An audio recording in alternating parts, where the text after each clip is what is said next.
أشهد أن لا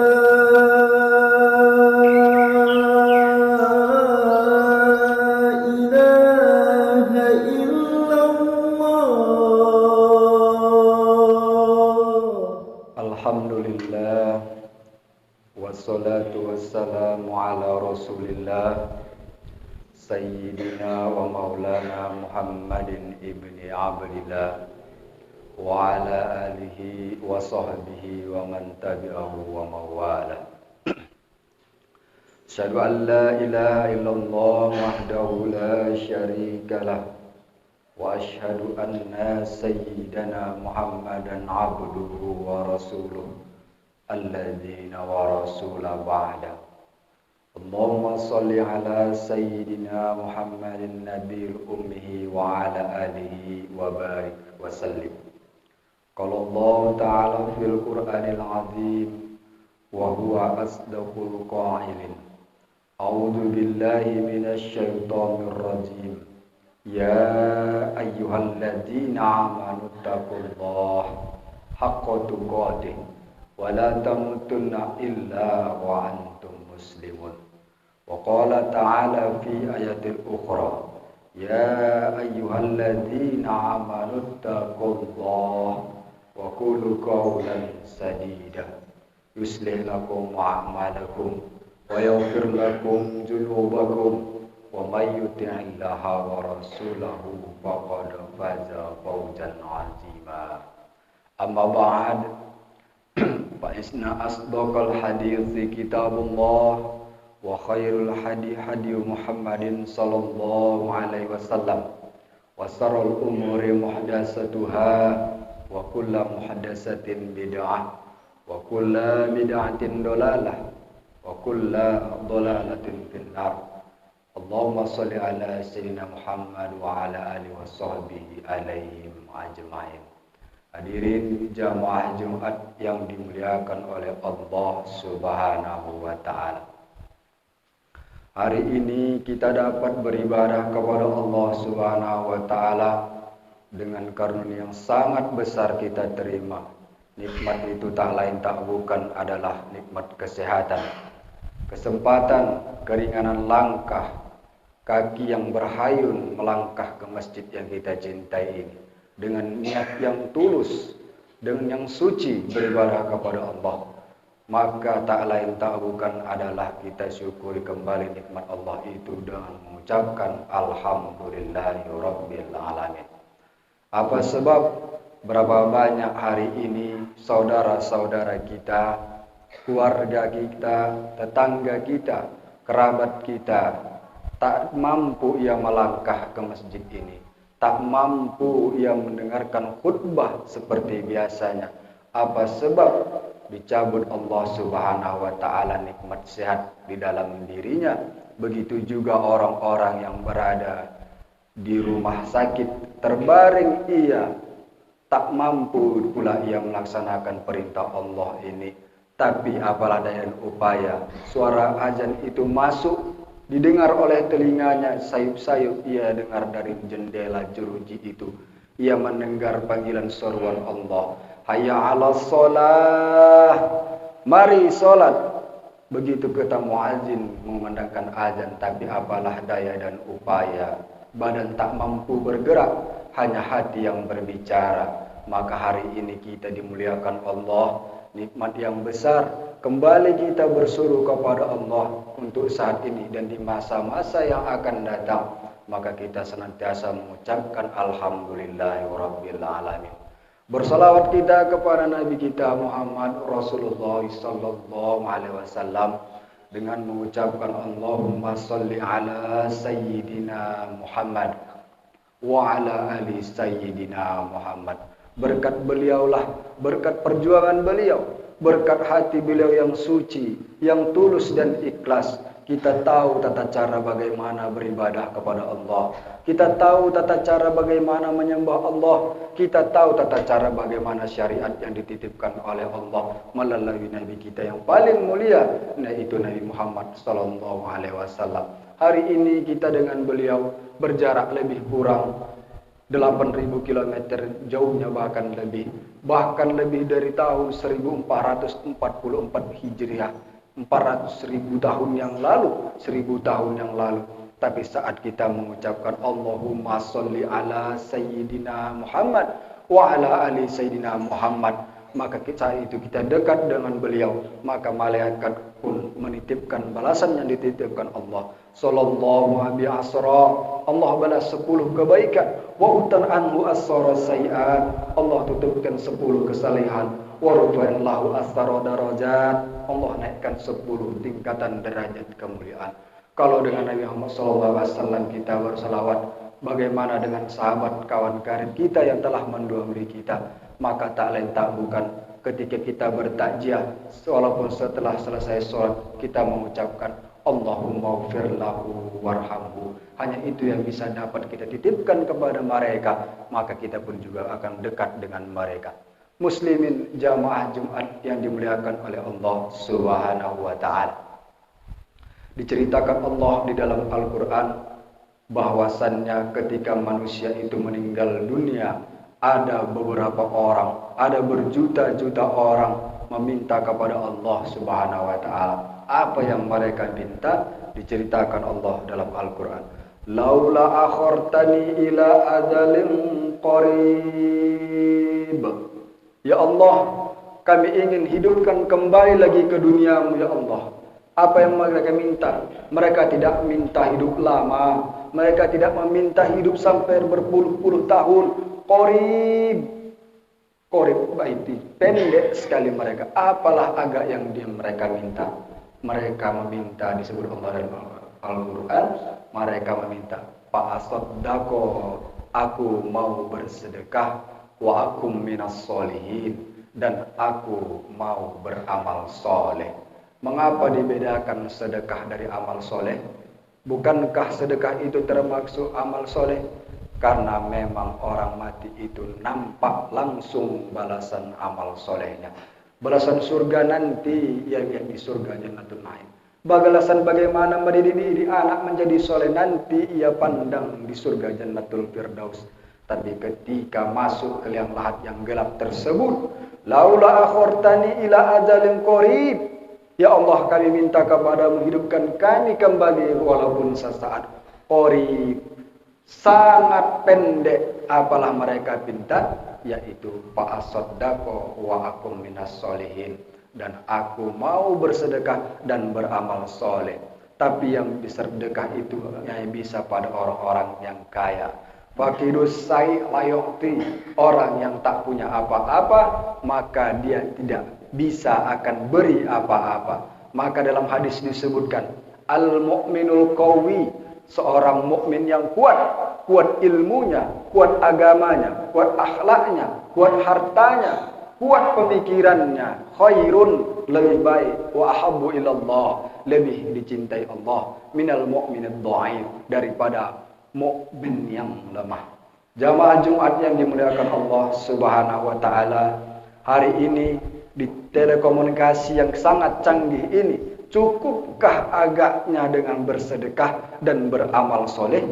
Maka kita ingat kembali bahwa di depan mata kita saat ini, maka kita harus menyadarinya bahwa agama Allah ini tidak dalam keadaan baik-baik saja.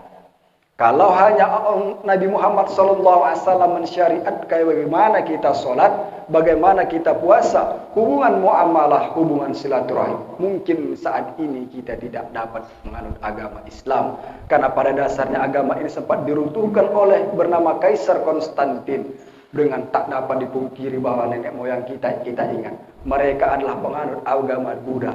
Mereka sampaikan kekuasaan itu dengan harta mereka. Maka hari ini mereka yang bukan beragama Islam, mereka yang bukan menganut ajaran Islam, beragama komunis bahkan di luar Islam, maka kita dipertontonkan saat ini. Kita sedang saat ini tidak dalam keadaan baik-baik saja agama Allah ini. Kita saat ini sedang dieliminasi dengan suatu benda yang sangat canggih di depan mata kita, selalu senantiasa kita pegang. Pada saat ini dari aspek apapun mereka ingin menghancurkan agama Allah ini. Dari mulai makanan, multimedia, telekomunikasi, harta benda, dan kekuasaan. Mereka ingin menghancurkan agama Allah ini. Maka kita kuatkan lagi agama Allah ini. Dengan apa kita menguatkan tersebut? Tak lain tak bukan adalah sampaikan kepada anak, cucu, cicit, menantu, handai tolan, kawan, karib, sanak saudara. Wahai anakku, ini dilarang oleh Allah. Wahai cucuku, ini akan membuatmu jauh daripada Allah. Ini akan melalaikanmu daripada Allah Subhanahu wa ta'ala. Wahai saudaraku, ini perbuatan tidak disenangi Allah. Ini perbuatan yang mengandung murka Allah Subhanahu wa ta'ala. Karena ingat, pada saat istri itu lari dari kita, saat anak-anak tak dapat membantu dan menolong kita, lalu siapa yang dapat menolong kita? Maka Allah katakan di dalam Al-Quran, in tansurullaha, kalau kau tolong agama Allah, yansurkum, dia pasti akan menolong kamu. Maka kita saat itu keyakinan yang besar dalam hati kita, maka agama Allah ini ditolong, maka baik di dunia maupun di akhirat kala nanti akan senantiasa kita dapatkan pertolongan dari Allah Subhanahu wa ta'ala. Kita tidak masuk surga karena amal kita, kita tidak masuk surga karena kasihan orang kepada kita, kita tidak masuk surga dengan sedekah kita. Pada saat itu Nabi berkata kepada sahabat, sahabat pun juga bertanya kepada Nabi Muhammad SAW, wahai Rasulullah, apakah aku masuk surga karena amalku? La, kata Rasulullah, aku pun juga tidak akan masuk surga karena amalku. Lalu karena apa masuk surga kita? Illaman atallaha biqalbin salim, kecuali orang-orang yang bersih, yang suci menghadap Allah Subhanahu wa ta'ala. Jamaah Jumat yang dimuliakan oleh Allah Subhanahu wa ta'ala, kalau tiba masanya saat itu lari, istri kita, anak kita yang kita didik lari, lalu tak lain tak bukan adalah mulut terbujur kaku, tak dapat menolong lagi agama Allah. Pada saat itu harta benda pun dapat menolong kita. Bagaimana dalam hadis disebutkan Allah Subhanahu wa ta'ala, bahwasannya ingatlah, ramaikah orang yang mengiringi kita ke liang lahat yang gelap, yang sangat sunyi tersebut. Ramai, semua pun ikut mengiring kita. Anak, cucu, cicit, menantu, kawan karib, sanak saudara, istri yang kita cintai, yang kita banggakan pun semua ikut mengiringi kita. Tapi ketika pada masanya Nabi Muhammad SAW mengatakan, yatsfa'u mayita salasun, nanti yang mengiringi itu, mayat itu ada hanya 3 saja. Lalu sahabat Nabi berkata, banyak ya Rasulullah. Lah, hanya 3 saja. Yang pertama yang mengiring kita nanti ke liang lahat itu pertama adalah ahluhu, keluarga. Memang benar, anak, cucu, cicit pun ikut mengiringi kita. Apakah mereka ingin ikut menemani kita ke liang lahat masuk yang sempit itu? Tidak. Itulah kata Nabi SAW. Maka yang kedua adalah apa? Mal, harta, kendaraan yang mewah yang kita beli dengan keringat kita, yang kita dengan susah payah pun tetap ingin mengiringi kita. Tapi ingat, ia hanya sampai di pelataran parkir saja. Itu semua akan sampai di pelataran parkir saja. Dia pun tak dapat berdekatan dengan kita. Lalu apa yang dapat mengiringi kita? Tak lain tak bukan adalah amal soleh. Kalau pernah kita bantu anak yatim, kalau pernah kita bantu fakir miskin, kaum duafa, sanak saudara famili kita sayangi dan kita kasih mereka yang membutuhkan, itulah yang menolong kita di hadapan Allah. Maka dalam hadis dikatakan, idal matal insan, kalau manusia mati, man qata'a amaluhu, maka putus amalnya. Salah satu yang dapat senantiasa tersambung di dalam kita saat kita ke liang lahat itu adalah harta.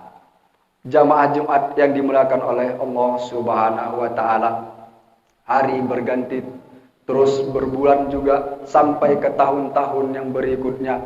Insya Allah hidup kita akan senantiasa berkah. Tapi kita harus perlu mengetahui bahwasannya ada orang-orang yang tidak menginginkan agama Allah ini tegak berdiri. Pada saat itu paling tidak kita tidak memiliki kekuasaan. Apabila kita memiliki kekuasaan, tolong agama Allah dengan kekuasaan. tak mampu dengan kekuasaan, dengan harta benda, tak juga mampu dengan harta benda dengan lisan. Tak mampu agaknya dengan lisan, maka tolonglah dengan hatimu. Paling tidak kita tidak akan senantiasa untuk mengikutinya. Jamaah Jumat yang dimuliakan Allah Subhanahu wa taala. Kita harus ingat kembali bahwasannya agama Allah ini dulu pernah tegak berdiri pada tahun 1924, tepat pemerintahan Turki Utsmaniyah. Maka kita harus ingat kembali dalam salah satu hadis disebutkan pada saat 100 tahun sekali Allah akan mengangkat suatu pemimpin yang adil dan bijaksana di tengah-tengah umat Islam. Maka itu insya Allah tepat pada tahun 2024 di masa kita yang akan datang ini. Insya Allah mudah-mudahan hadis itu senantiasa betul dan sahih. Kita pun senantiasa berharap itu senantiasa terjadi. Barakallahu li wa lakum fil Qur'anil azim wa nafa'ani wa iyyakum bima fihi minal ayati wa dzikril hakim wa taqabbala minni wa minkum tilawatahu innahu huwal ghafurur rahim. Alhamdulillah wassalatu wassalamu ala Rasulillah sayyidina wa maulana Muhammadin ibni Abdillah wa ala alihi wa sahbihi wa man tabi'ahu wa mawala. Asyhadu an la ilaha illallah wahdahu la syarikalah wa asyhadu anna sayyidana Muhammadan abduhu wa rasuluhu alladina wa rasula ba'da. Allahumma shalli ala sayyidina Muhammadin nabiyil ummi wa ala alihi wa barik wa sallim.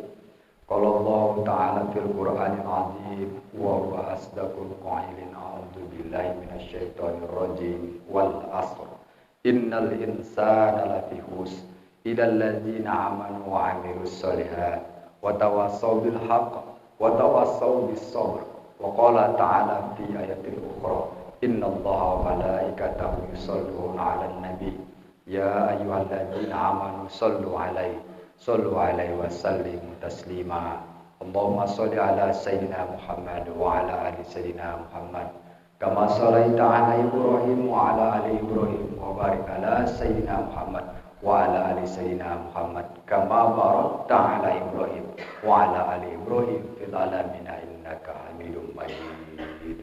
Allahumma ighfir lil muslimina wal muslimat wal mu'minina wal mu'minat al-ahya'i minhum wal amwat bi rahmatika ya arhamar rahimin. Allahumma izzatil islam wal muslimin wa quril kafarata wal musyrikin wa dammir a'daka a'da'ad-din ya arhamar rahimin. Allahumma inna nas'aluka ridhaka wal jannah wa na'udzubika min sakhatika wan nar. Rabbana atina fid dunya hasanah wa fil akhirati hasanah wa qina adzaban nar. Ibadallah, innallaha ya'muru bil adli wal ihsani wa ita'i dzil qurba wa yanha 'anil fahsya'i wal munkari wal baghi ya'idzukum la'allakum tadhakkarun. Fazkurullahal 'azima yazkurkum was'aluhu min fadlihi yu'tikum wa la dzikrullahi akbar wallahu ya'lamu ma tasna'un. Aqimis shalah.